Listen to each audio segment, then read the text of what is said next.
அதாவது ஒரு மனவியல் நிபுணர், எழுத்தாளர் நீங்க. இப்ப சமூகத்தில் சமீபத்தில் நடந்து கொண்டிருக்கக்கூடிய இந்த பொருளியல் பிரச்சனைக்கு பல நிறுவனங்கள் எடுக்கக்கூடிய முதல் ஆயுதமாக வேலை குறைப்பு, அதாவது வேலை வாய்ப்பினை பறிப்பது, அப்புறம் ஆட்குறைப்பு அப்படிங்கிற ஒரு விஷயம். இதனால் பல தொழிலாளர் நண்பர்களுக்கும் சரி, உயர்மட்டத்தில் இருக்கக்கூடியவங்களுக்கு மன அழுத்தம் ஒன்று ஏற்படுது. இந்த மன அழுத்தம் என்பது ஒரு மிகப்பெரிய சிக்கலை உருவாக்கிட்டு இருக்கு அப்படின்னு சொல்றோம். இப்ப ஒரு உளவியல் நிபுணராக இருக்கக்கூடிய ஒரு மனவியல் நிபுணர் நீங்க, பல இது குறித்த பல விஷயங்களை பேசிட்டு இருக்கவங்க. சொல்லுங்க மேடம், உங்களுடைய பார்வையில் இந்த இடத்துல நான் முதல்ல ரத்தன் டாடா சொன்ன ஒரு சேயிங்க நினைவு கூற விரும்புறேன். Ups and downs in life are very important to keep us going, because a straight line even in an ECG means we are not alive அப்படின்னு சொல்லிருப்பாரு. அதாவது ECGல எப்படி லைன்ஸ் இருக்கு, அப்ஸ் அண்ட் டவுன்ஸா இருந்தாதான் அந்த மனிதன் உயிரோட இருக்கிறான்னே அர்த்தம். சரி. ஒரு உயிரோட்டமான ஒரு மனிதனுக்கு ஏற்றத்தாழ்வு இருக்கு அப்படிங்கிற முதல்ல ஒரு அக்செப்டன்சி, ஒரு அவேர்னஸ் நமக்கு இருக்கணும். அப்படி நம்ம இருக்கலன்னு சொல்லி சொன்னா, முதல்ல எங்கேயோ லே ஆஃப் நடந்தா கூட இங்க நமக்கு ஆங்ஸைட்டி வந்துரும். ஏதோ ஒரு கம்பெனில இங்க லே ஆஃப் நடந்திருக்குது, நம்ம கம்பெனில வந்துருமோ, அது மாதிரி நம்ம கம்பெனில வேற யாருக்காவது நடந்தா கூட அடுத்து நானா இருக்குமோ அப்படிங்கிற அந்த ஒரு ஆங்ஸைட்டிக்கு நம்ம ஆளாகிருவோம். முதல்ல சோ வாட் அப்படிங்கிற முதல்ல அந்த எண்ணம் நமக்கு வந்துடணும். First I accept it, okay, அந்த மாதிரி ஒரு எண்ணம் வந்துடணும். அப்படி இல்லைன்னு சொல்லி சொன்னா, அந்த லே ஆஃப் வந்துருச்சுன்னு வைங்களேன், செல்ஃப் பிட்டி வந்துடும். எனக்கு ஏன் இப்படி நடக்குது, எனக்கு மட்டும் ஏன் இப்படி நடக்குது, சுய பச்சதாபம் ஏற்பட்டுரும். அது மட்டும் இல்லாம ஒரு கில்ட்டி ஃபீலிங் வரும், நான் சரியா செய்யலையோ அந்த மாதிரி ஒரு கில்ட்டி ஃபீலிங், தன்னோட ஸ்டேட் மேலேயே, தன்னோட பொசிஷன் மேலேயே ஒரு அவநம்பிக்கை, ஒரு கான்பிடென்ட் இல்லாம ஒரு லோ செல்ஃப் எஸ்டீம் அந்த மாதிரி வந்துடும். அப்புறம் அவங்களுக்கு சோசியல் ஸ்டேட்டஸே அவங்களுக்கு அஃபெக்ட் ஆன மாதிரி ஃபீலிங் ஆயிரும். ஆக்சுவலி இது எல்லாமே இல்லூஷன், இது எல்லாமே உண்மை இல்ல. அப்ப உண்மையான விஷயம் எப்படி நம்ம எதிர்கொள்வது?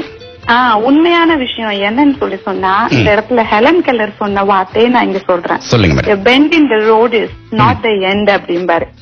ஆக்சுவலி அதாவது end of the road is just a bend, unless you fail to make a turn. நம்ம முடிவுன்னு நினைக்கிற ஒண்ணு நம்ம டர்ன் பண்ண ரெடியா இருந்தால் அது ஜஸ்ட் ஒரு பெண்ட் மட்டும்தான் அப்படின்னு சொல்லிருப்பாங்க. சோ இந்த ஜாப் அப்படிங்கறது ஒரு முடிவு அப்படின்னு நீங்க நினைச்சு லைஃபே முடிவடைஞ்ச மாதிரி நினைச்சிடாதீங்க. It's a turning point. உங்களுக்கு நீங்க இதுவரைக்கும் ஒரு கம்ஃபர்ட் ஜோன்ல இருக்கிற வரைக்கும் உங்களுக்கு தெரியாத ட்ரெஸஸ் இப்ப தரப்போற டேர்னிங் பாயிண்ட்ல ஏதாவது இருக்கலாம். ஈவன் இஃப் இட் ஹேப்பன்ஸ், எனக்கு இது ஒரு எண்டா முடிஞ்சா கூட அந்த பாயிண்ட் இதை நான் ஒரு பெண்டா மாற்ற போறேன். இந்த டேர்னிங் பாயிண்ட்ல எனக்கான ட்ரெஸர்ஸ் இருக்கிறத நான் ஹிடன் ட்ரெஸர்ஸ் எக்ஸ்ப்ளோர் பண்ண போறேங்கிற ஒரு பாசிட்டிவ் ஆட்டிடியூட், அந்த பாசிட்டிவிட்டி மட்டும்தான் இங்க நமக்கு ரொம்ப முக்கியம். அந்த இங்க நமக்கு ஒரு லிவிங் எக்ஸாம்பிள் அமிதாப் பச்சனை எடுத்துக்கலாம். அமிதாப் பச்சனை எடுத்துக்கிட்டோம்னா 1999ல பிபிசி அவரை சூப்பர் ஸ்டார் ஆஃப் மில்லேனியம் அப்படிங்குது ஆன்லைன் போல்ல சூஸ் பண்ணப்படுறாரு. அவ்வளவு ஒரு டாப்ல இருக்கிறாரு. சரி. ஆனா 2000ல அவரோட சில ஈவன் லண்டன்ல திறக்கப்படுது. அந்த அளவு டாப்ல இருந்தவர் அவரோட சொந்த தொழில்ல கடுமையான கிரைசிஸ் கடுமையான நஷ்டப்பட்டு தான் வாழ்ந்த வீடே ஜப்தில வர்ற அளவுக்கு அவர் கீழே அவ்வளவு லோவ்ல இருக்கிறாரு. இது வேற யாருமா இருந்தா இட்ஸ் எண்ட் டு மீ அப்படின்னு நினைச்சிருப்பாங்க. எண்ட் ஆஃப் த ரோட் முடிஞ்சு போச்சு, அவ்வளவுதான். நீங்க சொன்னது வாழ்க்கையினுடைய திருப்பு முனை எங்க இருந்து தொடங்குது அப்படின்னா இது மாதிரியான கிரைசிஸ் பீரியட்ல இருந்தா தொடங்குதுன்னு கூட எடுத்துக்கலாம்.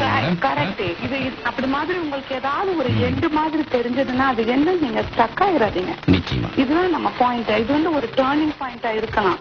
இது இந்த இடத்துல நீங்க முதல்ல எது நடந்தாலும் அது ஒரு நன்மைக்கா இருக்கும் அப்படிங்கறது அறிவியல் பூர்வமான உண்மையா இருக்குது.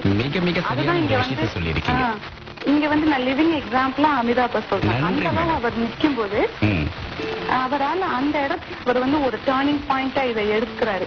எடுத்து ஒரு டிவி சீரியல் ஷோக்கு டிவி ஷோக்கு சைன் ஆறாரு. அந்த ஷோ அவரை எங்கேயோ அவ்வளோ ஒரு உயரத்துக்கு கூட்டிட்டு போயிருது. அதுவரை ஹிந்தி சூப்பர் ஸ்டாரா இருந்த அவரு இந்தியாவின் சூப்பர் ஸ்டாரா போறாரு. அருமையான ஒரு கருத்தை சொல்லியிருக்கீங்க. இந்த நேரத்துல இந்த ஒரு குறுகிய நேரத்துக்குள்ளார உங்களோட நிறைய பேசணும்னு ஆசை, அடுத்த மணி நேரத்துக்கு தயாராகி கொண்டிருக்கக்கூடிய ஒரு சூழ்நிலை இருந்தாலும் இந்த நேரத்துல பாசிட்டிவ் திங்கிங் அப்படிங்கிற ஒரு நேர்மறை சிந்தனைகளை மிக அழகாகவே சொல்லியிருக்கீங்க. நிலையத்தின் சார்பாக ரொம்ப நன்றி மேடம். ஓகே, இந்த நேரத்துல மனவியல் நிபுணர் எழுத்தாளர் ஃபசிலா ஆசாத் அவர்கள் தன்னுடைய கருத்தை சொல்லியிருந்தாங்க. எந்த ஒரு பிரச்சனைக்கும் ஒரு தீர்வு இருக்கவே செய்யும் இல்லையா? கலங்கி நிற்பதை விட கடந்து செல்ல என்ன வழி அப்படிங்கறத உணர்ந்தீங்கன்னா வாழ்க்கை சுவாரஸ்யமானதாக இருக்கும். இணைப்பில் வந்த நல்ல இதயங்களுக்கு நன்றி. இது கிளாசிக் மேட்னி நிகழ்ச்சியில் உங்களுடன் நான் வழக்கம் போல் நாகா.